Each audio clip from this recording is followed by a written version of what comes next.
La découverte des 7 sculptures qui faisaient partie de la descente de croix d'Héry-Lavaille eut lieu il y a plus de 100 ans, lorsqu'en 1907, l'Institut d'études catalanes organisa une expédition scientifique pour étudier différents aspects des terres des Pyrénées catalanes limitrophes avec l'Aragon.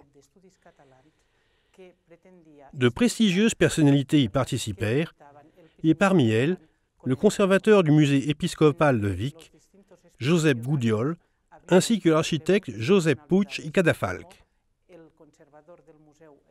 Les résultats de cette expédition furent déterminants pour l'évaluation, la recherche et l'étude de l'art roman catalan, en particulier en ce qui concerne la peinture murale et la sculpture sur bois. C'est la raison pour laquelle les pièces divulguées alors font partie des principaux fonds de musées, comme le musée épiscopal de Vic. Les expéditionnaires se déplacèrent de Barcelone à Toulouse en train et montèrent ensuite vers les Hautes-Pyrénées par la vallée de la Garonne.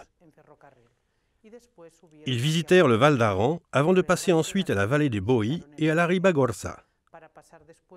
Ils documentèrent les églises de ce territoire et tout le mobilier qu'elles contenaient avec des photographies, des croquis et des notes. Dans une partie de l'atrium de l'église de Santa Eulalia se trouve l'ensemble de sculptures qui forment la descente de croix d'Héry-Lavaille, comme le montrent les photographies d'Adolphe Mas et le cahier de notes du père Gudiol. Actuellement, 5 sculptures sont conservées au musée de Vic et il y en a 2 autres au musée national d'art de Catalogne.